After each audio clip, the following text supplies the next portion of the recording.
Your relationship with money matters. I'm Michelle Perkins, and this is the Money and You podcast, where I will be breaking down your relationship with money, offering tough love money tips, and a money dating plan that will focus on lifting the barriers to success to help pave the way for better money practices and increased wealth.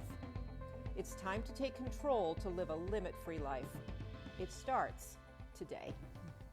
Hello, and welcome to the Money and You show. I'm Michelle Perkins, your host, and I have such a great show for you today. I am so excited to have an author that I am so fond of, and I've read her first book. She has a second book coming out, and I am super excited to introduce you to Ashley Feinstein Gerstley, who will be here in just a minute. I'm going to read a little bio of hers and just talk about for a second how impressed I was with her first book, The 30-Day Money Cleanse. I have it right here. And I was walking through Target one day, and there it was, caught my eye. And I loved it because it starts with the piece that I think is most important when you're beginning to change your relationship with money and build a good money foundation, which is your emotions around money and your feelings and your mindset. And so that's much of what this show is about. And I just can't wait to have a conversation with her about all things money. So I'm going to bring her in without any more conversation on my part here. So Ashley Feinstein Gerstley is the author of Financial Adulting, a guide that breaks down everything you need to be a financially confident and conscious adult. She's also a money coach, author of The 30-Day Money Cleanse, and the founder of the Fiscal Femme, a money platform of over 200,000 financial feminists on a mission to end inequality through financial well-being. As a trusted money expert, she's appeared on or has been quoted in the Financial Times, CNBC, Forbes, NBC, Glamour, and the New York Times. Ashley has worked in the financial services industry for over 15 years, first as an investment banker, then in corporate finance, and most recently running the Fiscal Femme. She graduated with a bachelor's in finance from the Wharton School at the University of Pennsylvania. Welcome, Ashley. I'm so happy to have you here today. Thank you so much for having me and for that wonderful introduction. Yeah, this is a thrill for me. I find you to be a relatable and very smart money expert out there. And so I think with those characteristics, you can really make a huge difference reaching a lot of people who, just fall into so many categories, especially those people who maybe have been shying away from learning about money or feeling shame around their lack of knowledge around money. So I love the work that you do. I love the book, and I'm looking forward to the next book. So do you want to just kind of catch us up a little on what brought you to the point that you're at today? A little background?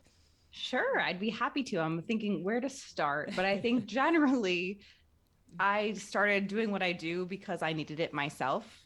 I studied finance in college. I worked in finance and I still knew nothing about my own money and made a ton of mistakes. We talked about, or you talked about in the intro, about the emotional behavioral side of money. And so for me, there was definitely a missing education. I didn't know much at all about personal finance, but then even once I did, it was okay, now I know what I should do, but why am I not doing it? And that's where this emotional behavioral, the relationship with money comes in. And really, so how it began, it's kind of the origin story is I was trying to figure it out on my own. I went from my investment banking job to a job that had a better lifestyle where I took a pay cut and I had to figure out my budget. And so I just dove in reading different books and articles. And at the time, one of my friends was actually getting her life coaching certification and she needed hours. And so I worked with her on just generally what I wanted to be doing, what some general direction, my relationships. And we came up with this challenge that I was going to share what I was learning on a blog. And I named that blog The Fiscal Femme. And I was terrified. I was terrified of having a voice and being on the internet. And I had never thought of myself as a writer. And then by sharing, people started asking me for help. Other sites asked me to write for them. And I realized, oh, it's not just me. This is something that pretty much everyone wants to or thinks they should know more about and has struggles with and makes mistakes. And so that's kind of the origin, and the rest is history. I love that. Thank you. That's super interesting. I always love to hear how these things start. And I, like you, have a financial accounting background, but I think when you're in that situation and you find yourself making a lot of strange and not smart financial moves, and you find yourself in a financial place that you didn't expect to be in, there's a lot of beating yourself up around, I should know better, and, how could I be doing these things? But the reality is, and for that's one category. And for the rest of people out there who maybe don't have that financial background, they're just thinking the whole thing is just out of their reach, or not for them for some unknown reason. It's really fascinating. And I too, with the education and the work experience and everything, none of that was ever mentioned. So I love that you address that, because it's so key to the whole solving the money puzzle, and yet people don't talk about it. They do now more than ever, but earlier on, certainly not. So yeah. And was there it was through the life coaching that you kind of discovered this piece? So the life coaching with the friend who was getting hurt was what challenged me to start the blog. And it was so transformative for me to work with her that I actually got my own life coaching certification next. And I wasn't sure. I knew I wanted, in different parts of my life, I knew I was mentoring a lot of people. I knew that I wanted to help people. My mom is a therapist. I love all of I read her textbooks for fun when I was a kid. And I wanted to be an entrepreneur. I had started some other smaller endeavors, even in college and earlier. So all of these pieces kind of started to come together. And I remember in my coaching program, they recommended that we start to have a specialization or silo ourselves, so that what are we helping people with specifically? And at the time, this was about 10 years ago. And I was like, you know what? We need coaches for money. I'm going to be a money coach. And now it's like a much more known thing. But I remember back then when I labeled myself that, people were very confused. Like, what is this thing that Ashley's doing? So that's where the life coaching came in. And I think it was so valuable to put that with the financial help that I give people, because it gave me so many tools and so much perspective on how to help when the education is there and we still aren't doing what we know we should be doing, or if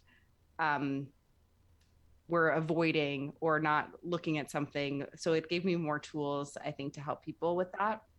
And it's interesting, when I started seeing clients, so after the blog, I got the certification and I started seeing clients one-on-one to help them with their money. And I noticed I was saying the same things over and over. And it was really interesting, because it didn't matter if someone was earning $30,000 a year or $500,000 a year. There were very similar things that the complaints I was hearing was like, I don't know where my money's going. I'm earning more now than I was before. I'm not doing extravagant things. And so we would go through a lot of the same steps. And that's where I came up with the 30-day money cleanse program, which was at first just a course that I ran over the phone, and then on video, and then recording. And then that's what turned into my first book.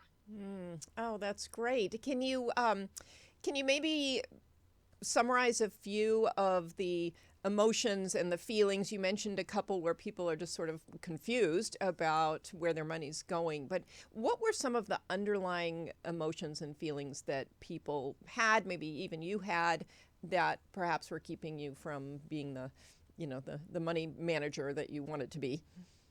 Yeah, that's such a great question. So I think, and you mentioned this state of, I don't know if it's shame as an emotion, but I think a deep shame around where we are financially. And so I think a few things, like there's so many reasons why we're not set up for success, but I think the shame or the guilt can keep us sometimes from looking at it, because it can feel easier to not look at it at all. There's also shame, maybe that we started, like money. You also mentioned this, that it's not something that we talk about, and we're taught from a young age that it's not polite. Or maybe we asked a question and we were completely shut down. So that's something we can bring with us. And not only does that make us feel guilty to talk about it, but it keeps us from learning, because it's pretty ironic. It's this thing that we have to deal with almost every day, but we're not talking about it. We're not taught about it. So we don't know what we're doing, but and it has such an impact on our lives. So I'd say guilt and shame are big ones. And sometimes it's around spending. Sometimes it's around what the past. It can be so many different places, but those are, and guilt can be about actions we take. It can be also about having abundance, right? So guilt about what we have and that others don't have. So it can show up a lot of different ways. Mm-hmm. Yeah, it's super fascinating. And there are cultural differences and all kinds of gender differences. There's so many interesting things that come up. There is a real psychology behind money. So, yeah, and you brought that up. So it's interesting. They go together, I think, in more ways than we recognize. We've been so focused, I think, or the financial services industry has been so focused on, steps and sort of the procedures and the process for earning wealth, and just ignored this part altogether. So I think maybe, I don't know, I didn't think about this till right now, but maybe because more women are coming into the financial services industry, it's shaping up to, be a little more geared toward emotions and feelings and psychology. I don't know.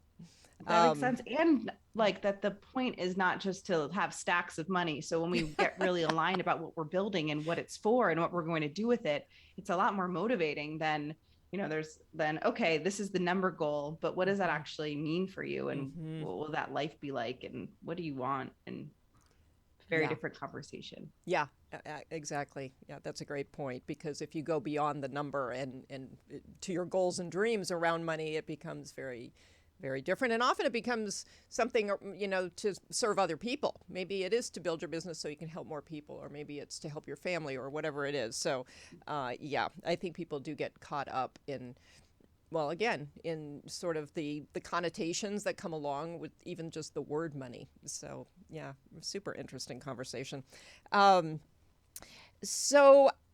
Well, let's talk about your program, your Money Cleanse program, and then let's move on to what's next. But can you summarize your Money Cleanse program a little bit, or maybe a few of the key takeaways that people might be helped by?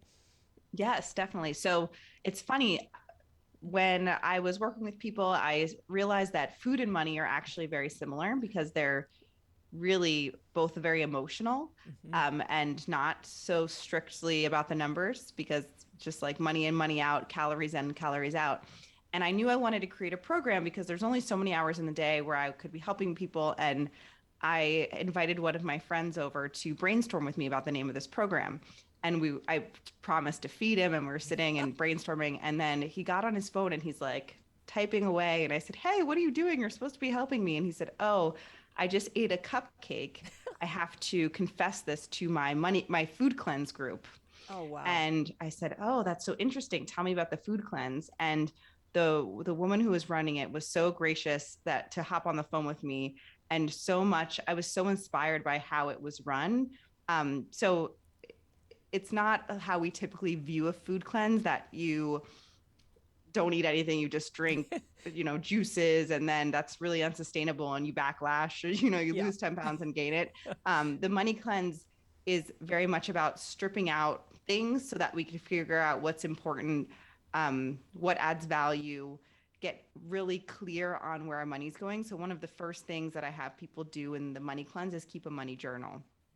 And this was a very eye-opening exercise for me. And to your point about punishing ourselves and beating ourselves up, it's when we, as much as possible, I think when we're dealing with our money, to view it as we're like a detective trying to figure it out, and think, "Oh, interesting," as we discover things, rather than like, "Oh my gosh, I can't believe you did that," or "You spent that much." And of course that's going to happen, but try our best to have some grace and be forgiving of ourselves through the process, so that when we do keep a money journal, it's not, when people don't want to keep a money journal, it's usually because of how upset they'll be at what they see and how they'll feel guilty about what they spent. So it's really this digging exercise to reconnect with where our money's going, because it's so easy to spend on automatic or do what we always did and just not be clear.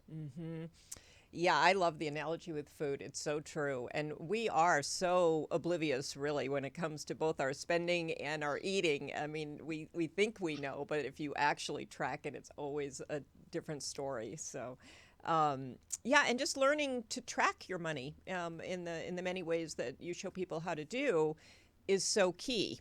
And again, I love somewhere in the book you talk about it being a relief to actually know, even though you feel like you want to avoid it and you're safer that way. When you actually know, somehow it is hugely liberating. And maybe you can Yes. speak to that a little bit, because I found that in my own life as well.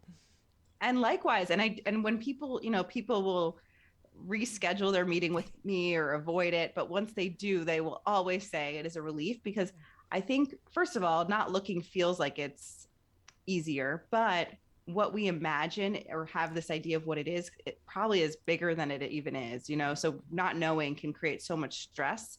And then once we know what's happening, even if it's not what we want to be happening, we know. And until you know, there's really no power, because you can't make a plan, you can't make adjustments. It's all what we're imagining. And a lot of times we play mind games. So we might be imagining things that are very different than what they are. So when we get it laid out and look at it, it's hard it's harder to play those mind games with ourselves, because it's just right there with us. Right.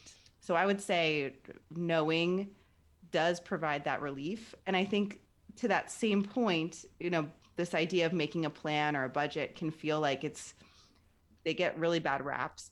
Like a budget feels like it'll be restricting or keep us from doing the things we want. But when we don't know what we can be doing, we don't know what we're spending, we don't know what we're earning, we don't know what our goals are, every expense kind of feels guilty, because we don't know if we can actually afford to do it and still do the things that we want. And so I found that creating a plan, even though, there are some hard reality moments where you realize what something costs annually, or that you have to make some changes, or you may have to make a lot of changes, that it actually provided a lot of freedom, because over time, as I built my financial well-being, I could build things in that made me very happy, and I could feel less guilty about those things, because I know they worked with the plan. Right, right. And as you did that, could you feel the momentum where it all becomes easier, and becomes fun and something that you want to keep doing? Kind of like when you exercise, you get finally to that point where you actually, you want to exercise. It's no longer that thing you have to do. Yes, that's a really good analogy. Definitely. And I think that's something, especially with big goals like retirement or buying a home, it can feel really daunting. Or even having savings when you're digging yourself out of debt, or you're paying off debts and you want to start building your savings. I think there can be this tendency to view progress towards our goals as linear. So if I'm saving $5 a month now, it's going to take me 1,000 years to reach that goal. But like you said, it's actually exponential, and we build and build and build. And so that beginning can feel slow, and it can feel less rewarding potentially. But knowing that progress can be exponential, and it will build on itself, and it will actually be fun. Like, I recommend in the Money Cleanse and in my new book that everyone have money parties, which it's time we set aside to deal with our finances. Otherwise, we'll just keep putting it off and not doing it. And I am at the point where it's a reward for me to do my money party. Like, I do other things I don't want to do, and my reward is getting to look at my numbers, because it's just that I love tracking. It's like a very, I wouldn't want to say mindless, but it's a very habitual, I kind of unwind with it. And so I know I'm very unique, and that's like a reward for me. But I do think people can get there, that it's this fun thing. Yeah. That's so much fun for me to hear, because I feel the same. Sometimes when I sit down and I do have a financial background, but I do find that it's more relaxing, for example, than sitting down to write my blog. Like, that can really stress me out. But looking at my money and playing around with those numbers, it does kind of, I notice it almost every time. Like, this actually is super relaxing for me. So, It's super interesting. I'm glad you brought that up. I haven't heard anybody else say it, and I've actually never said it to anybody because it sounds weird. So tell us about financial adulting. So financial adulting is similar in that it's very much how to, it's an accessible, fun guide. There are exercises throughout, but it's different in that the Money Cleanse was about budgeting and money mindset. And in this book, I'm covering all the personal finance topics. So every chapter, there's a chapter on goals, our income and negotiating, our expenses, investing, retirement, taxes, estate planning, debt, there's credit, there's so many different ones. And because I covered so many topics, in the last book, it was all from my perspective. And through like my growth and work, I realized that my perspective is just one perspective, and it's actually a very privileged financial perspective. And so for this book, I wanted it to be truly inclusive. I wanted to highlight all different types of people. So from different backgrounds, expertises, different income levels, different races and ethnicities. And I interviewed 35 people for the book and include like all of their brilliant advice. And I learned so much from them too. So it's definitely a how-to book, but I'm covering a lot of topics. And my goal is that people read through it and learn a ton. But then when it's time, let's say they don't need life insurance now, or they are not buying a home now, but when it's time, they'll come back and reference it. Or if their friend has a question, or it's now time to invest their 401k, they can go back to that chapter. So have it as kind of like this guide that they can come back to again and again. Oh, I love that. And what did you learn in writing that book that was maybe unexpected, or something that you felt people needed to know that maybe you hadn't thought of before? It's a great question. So I learned from every expert. So we could talk about that for a long time. So some cool things. I interviewed someone who specializes in teacher retirement programs. And it was interesting, as I was interviewing, the book kind of became more and more of an expose of what's wrong with our financial systems. And so what teachers have to navigate with their 403Bs and how they have providers. There's not one 403B for them for their retirement. There's like hundreds of providers that are vying for their attention with the limited time they have to choose. So that's something I had no idea about. Yeah. I interviewed a lot of investment experts on how they're investing their money, which I thought was very cool to showcase what the experts are doing and how they're investing. I learned a lot about estate planning that I didn't know by interviewing a trust and estates attorney. And another really cool thing, so for this book, I hired a sensitivity editor, which I learned so much through this process on. And what she does is she reads through and takes note and helps you make the book truly inclusive. So if I am talking about something that is affecting women, and then I don't talk about how it's even worse for women of color, that would be something she'd call out. And she said, we need stats here. Like, this is far worse for this group, these different groups. Or if I talk about a digital folder versus a folder, not everyone, a lot of people actually don't have access to computers and even Wi-Fi internet. So how do we write this in a way that it is an accessible and helpful book for all people? Oh, I love that. That's fascinating. Yeah, that is definitely so needed and so important, because I think that's quite lacking in a lot of the financial books out there. Yes. So yeah, wow. I know. I said the publisher should have her on staff. Yeah. To read all books. Yeah, gosh, that's great. Yeah, super interesting. And did you continue to address your relationship with money in that book as in new ways or in a different context at all? So it's interesting the book. Well, so I knew there was a word limit on the book, and I didn't know how serious it was. So my book the first draft was 130,000 words, and it was supposed to be 50, but they let it go to 70.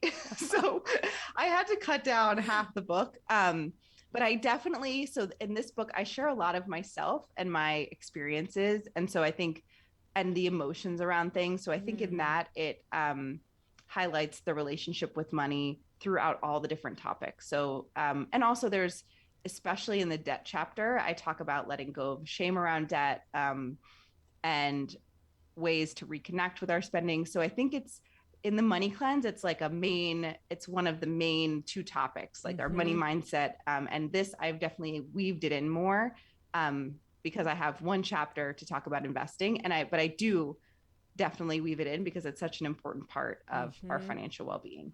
Yeah, and particularly with investing, because there are a lot of beliefs out there that people have that may either let them invest wildly or keep them from investing at all. So I'm sure you've seen that often.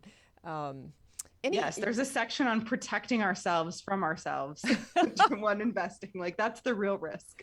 Do you want to elaborate a little? That's intriguing. So I think to your point about how our emotions get in the way of investing, and in the book, it's very much, I'm a big proponent of investing for the long term, investing in low fee, broadly diversified investments. So I think a very wise strategy, but also very simple, and talking about how, and I also demystify a lot of the jargon and talk about the jargon because it's such a different language. And I think that can make investing feel very inaccessible, one of the many things. And so I talk about risk, but then I talk about too, like, even me talking about this, invest for the long term, buy when the market's low, but really just buy over time, steadily. It's in practice. And I remember seeing the headlines in 2007, 2008, when you're watching the news, it feels very different. And so I talk about some strategies, like, you don't want to be watching your investments every day, because then especially if that's something that will bother you to see the balance move, investing automatically so that we're not having to remember, understanding risk from like what risk looks like in a short-term period, but then over time, what that looks like to kind of ground ourselves in waiting out those dips or any downturns in the market. So essentially, and creating a barrier. So if I feel like I'm going to see my investments decrease and sell or whatever, and you can't really know until you're in it. I think it's kind of easy to think, oh, I wouldn't do that. And then in the moment, it's very different. Right. But just to have someone to reach out to talk you down, or to have a touch point or some type of barrier, depending on if it's something that you think you'll struggle with. Those are all different things I talk about in the investing chapter. Oh, I love it. And so I believe you said there was a section on negotiating salary. Is that correct? Because we have a lot of people watching who are either changing careers, wanting to change careers. This is geared really toward being able to, find a source of income you love and a great relationship with money so that you can do all the things that you're talking about. Do you have a couple of thoughts on negotiating salary today? People are changing jobs, as you know, so much right now, and negotiating. What did you learn in that, writing that chapter? Yes. So negotiating.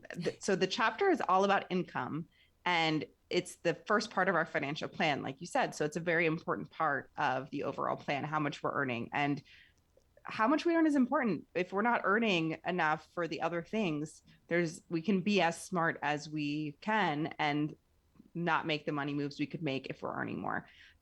So some of my favorite tips, and something that's actually helped me a lot, is, I think, depending on how you feel about negotiating, I had this, how I always have been is like, oh, I'll meet you. What restaurant do you want to go to? What time works for you? I'm easy, and Right. So I think a very valuable exercise for me is to start negotiating in low stakes negotiations every day. Not necessarily every day, but in everyday low stakes negotiations. So if I'm at dinner with friends and we're deciding what dessert to pick, like, to actually form an opinion and say, I would like to get that dessert, which is a negotiation, Right. rather than say, oh, I don't care, whatever you want, because or if you have a roommate and they're never doing the dishes, to bring up a conversation, hey, Right. can you do the dishes more often? And because I think we think of negotiations as always a part of compensation, and that is a very important negotiation. But if we're only negotiating in that one context, it can feel more stressful than if we are practicing more frequently. So I think that, and just committing to doing one of those maybe a week, one of these low stakes negotiations, and forming that opinion and asking for what you would like to happen in the outcome.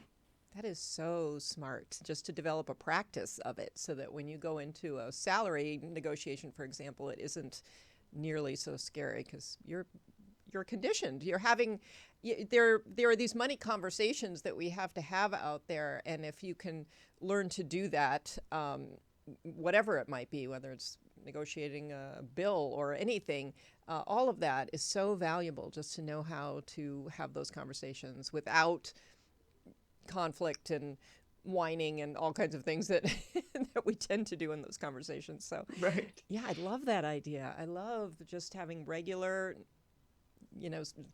occasions to negotiate something, whatever it is, just to be in the practice of that. That's brilliant. Right. And I do think what to your point, negotiating around money is very different. So if negotiating in general is terrifying, try to keep money out of it for the first few to practice. And then it's important to add the money in. So if that's like, right, asking for a discount on something.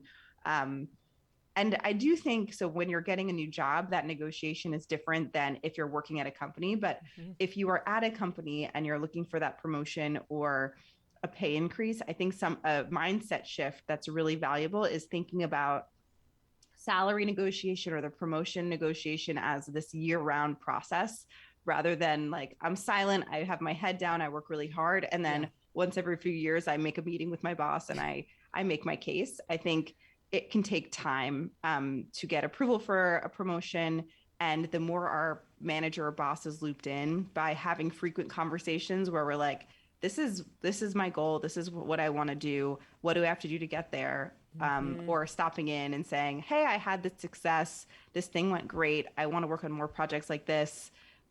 I like, if you see anything like it, please be on the lookout. So having these conversations where the people who are fighting for us to get the promotions have as much information as they can, know how great we're doing, know that we want it. Sometimes they don't even know that we want it. Right. And so I think those more frequent, like I interviewed Claire Wasserman. She wrote Ladies Get Paid, and her guideline was about once a quarter popping in. It can be on Zoom now if you're not in person, but having some type of conversation with your manager. Yeah, that is excellent advice. And that is something that I look back on my 15 years in the corporate world and realize, having your head down and working hard and doing a great job is not necessarily the path to, I mean, it's all good, but your boss doesn't necessarily see what you're doing. And so women have always, I think, needed to speak up a little bit more. And yeah, great advice. Absolutely. And I think that's something else I talk about in the book, is that it's like all of these things, and money and specifically negotiation is in a system. So there are some studies that women are negotiating as much as men now, that they're saying that, but I think it's important to acknowledge that the repercussions of negotiating are different for women, and there is a double bind, and can be long-term career implications of really pushing for a salary increase that a man wouldn't experience. And these are even more impactful for women of color, this double bind. So it's important so I think that's the really important context the book has is, yes, there are things you can do to navigate the double bind, but a lot of these things, it's just like, we have to acknowledge that it's not the same. And so if we are feeling like we don't want to negotiate it, that probably is for a reason. And so it's important to know and take the money moves, but also understand the system that we're working within. Right. Excellent point.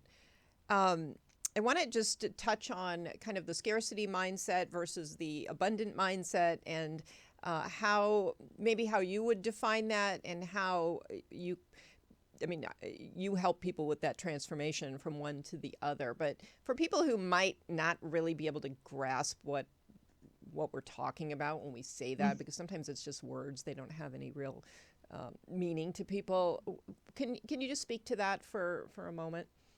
Yes. And I think something that I've realized is that I can switch in and out of it. It's not like I'm always feeling abundant, but I would define scarcity as feeling like there's not enough, and abundance as there's plenty or more than enough. And something that has really helped me translate it to money, because especially if we're in a scarcity place with money, it's really hard to even comprehend what that feeling of abundance would be, is to look at different areas of my life that feel very abundant and that I wouldn't even question that there's not plenty or more than enough. And kind of digging into that, and whether it's journaling about it, or what has made me feel that way, or what if I applied my money mindset to that area, what would that look like? It almost seems absurd if like you feel very abundant with your family, or you feel abundant about your friends, or your wellness, whatever it is. So I think looking at it, I had a tendency to want to stay looking at specifically with money, but sometimes we're thriving and really great at being abundant in other areas and can translate it, and vice versa. Yeah, that's great. Yeah, excellent. And something else that was in your 30-day money cleanse book that I noticed, partly because it was a quote from one of my favorite people, Diana Ross, but she says, instead of looking at the past, I put myself ahead 20 years and try to look at what I need to do now in order to get there then. So some visualization techniques, and I just love that. I thought that was really a powerful quote and practice. So can you just kind of talk to people a little about visualizing yourself in the future with money? Yes, actually, so this, I don't remember if it got to stay in the book, but it was an exercise that I think it was Rachel Sanborn Lawrence of Ellevest taught me about retirement planning. And so it's kind of applying that, because I think sometimes we just are on autopilot and doing things, and maybe they feel good or they're good, but they're not actually getting us to where we want to go. And so that's why I love that Diana Ross quote, because you can also find mentors that way. It's like, this is what I want to do. This is what I want my life to look like. So why am I doing all these other things? But she had a really cool exercise, Rachel, that you essentially start dreaming up what you want your life in retirement to look like, and down to the detail. Like if you're traveling, what does the pillow look like? What does your suitcase look like? How are you traveling? How are you spending your days? And what I thought was, of course, that makes us a lot more connected to what we want in retirement, and it gets us motivated to save for it and makes us feel more connected to a goal that can sometimes feel very far off or impossible.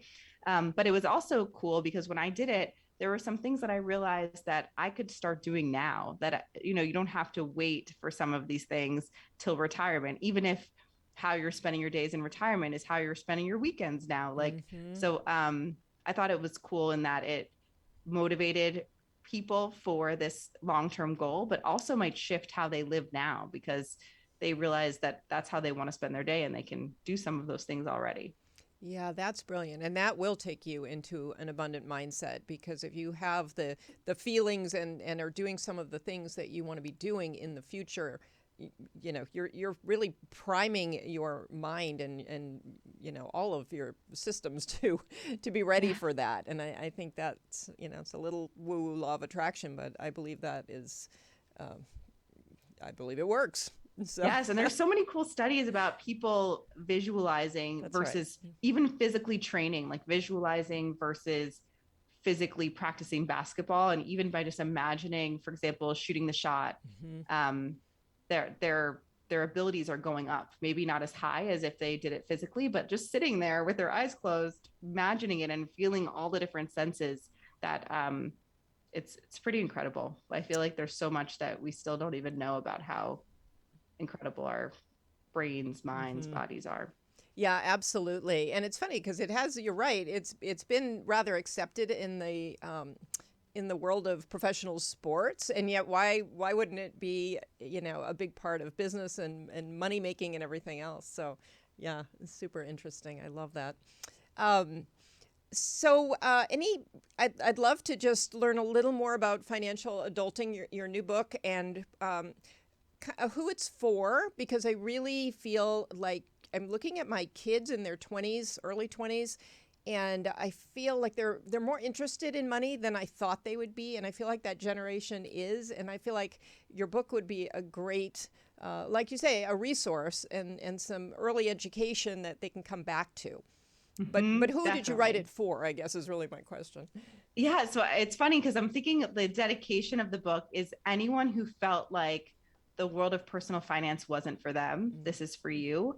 And I think, if we think about what a financial adult is, I define it as not someone who knows everything or doesn't make mistakes. I still make mistakes. I learned a ton, even writing the book. So I'm still learning all the time, and things are changing all the time. But it's someone who takes small, consistent action in their financial lives. It doesn't have to be big, monumental action, but that adds up to big results.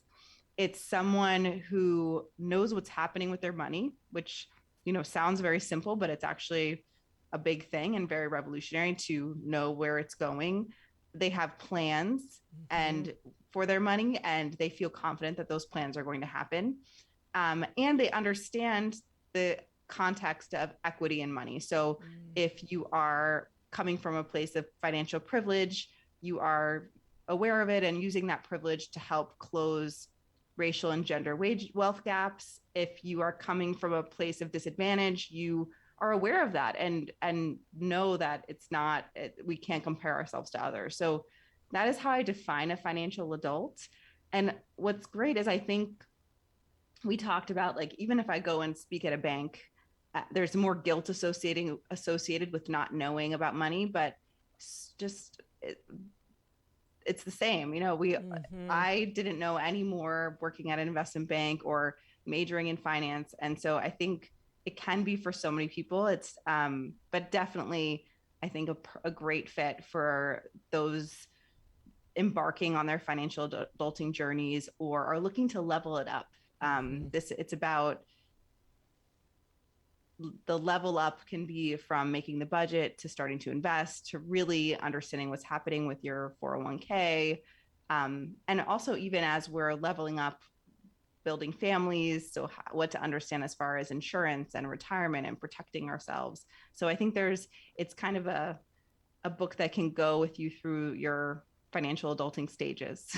Yeah. And I think we're always adulting. I know plenty of 50, 60-year-olds who maybe their life has just completely changed for whatever reason. And they're now having to become financial adults. So it doesn't really matter. Your chronological age is not that important. Right. But yeah, that was a great explanation of who the book is for, which I think is pretty much everyone. So, I know. Yeah. I don't want to say everyone, but then, but it is, and it's all from it. It has very much my voice. So I think that has an impact too. A huge impact. Yeah. I've really enjoyed your voice in your earlier one, and so that's why I was so thrilled to have you on, because I think people can relate and resonate to the things that you're saying and take them in more easily. And you present it in an interesting way. It's entertaining, it's interesting, it speaks to people, and so it's not like reading, some of the money books out there. And I think that's what's needed as well. So, and it sounds like the next one is even more that way. So, and it makes me think of too, it's usually people who buy my books, it's not like their fifth money book, it's someone who maybe has never bought a money book because they thought, and it, again, doesn't matter the age, but it's like, oh, this wasn't for me, or I'm never going to enjoy this. And so typically I think people who are more creative or who felt shut out from the financial world are hopefully feeling more open to picking up that book. Yeah, I hope so too. And I think it does lend itself to so many great financial conversations with yourself and with other people. So hopefully that will start building people's comfort with having conversations too. Because as you said earlier, the doing things that create accountability for you as well will help you to keep you moving. Because as I think we all know, sometimes you start some of these things and then all of a sudden 5 years later, you're like, oh, I haven't contributed to my retirement fund in a really long time. So, or whatever it might be. But yeah, this is great. I wanted to, I hate that we're about out of time, but we are. But I always leave the audience with a tough love money tip. And so I'm wondering if you would like to offer some kind of a money tip that people can implement this week. So I guess one thing, but it's not, I would say, is commit to taking one action in your money life. If something from today's interview had you think, oh, I need to do that, or inspired you, I would commit to taking one step. If it feels too big or too daunting, make it even smaller. And then to the accountability point, tell someone that you're going to take the step and have them check in with you. I think that is really valuable. And if keeping a money journal sounded absolutely horrifying to you, that is probably a sign that you should keep one.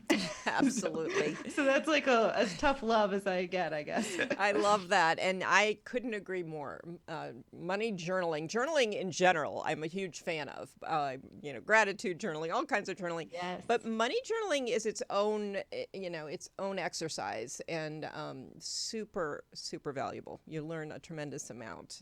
And that gets a little addictive too. It becomes fun. So. Right. Well, Ashley, thank you so much for joining us today. I think everyone benefited greatly from this discussion, and I just really appreciate you coming on. I look so forward to hearing what other things that you'll be doing in the future. Do you want to let people know, what they can, how they can contact you if that's something that you're interested in? Yes, thank you so much for having me. And you can find the book at financialadultingbook.com, and follow me and reach out via social media. I'm on Instagram, Twitter, Facebook, the other ones at the Fiscal Femme. So that's how you can find me. And is your blog still ongoing? Yes, the blog is still ongoing. We have weekly articles, and that is at thefiscalfemme.com. Okay, great. Well, again, thank you, and wonderful. Good luck with everything coming up in the future in your new book. Thank you. It's been such a pleasure. It's been a pleasure for me too. Well, audience, thank you for being here. We love having you at the listening to the Money and You show. We are here airing live at ubngo.com on Monday nights at 7 and on all the podcast platforms after that. Also, you can find the YouTube video on the Limit Free Life channel and the Limit Free Life Facebook page. Reach out to me if you have any comments, questions, Michelle, 2 L's, at limitfreelife.com. And you can find our free career change kit on the website, limitfreelife.com, as well as a money quiz checklist that I love to help you make better money decisions, and a productivity guide for entrepreneurs out there. So those are all free on the limitfreelife.com website. So please go there, check it out. Sign up for the weekly newsletter as well. And we look forward to seeing you next week.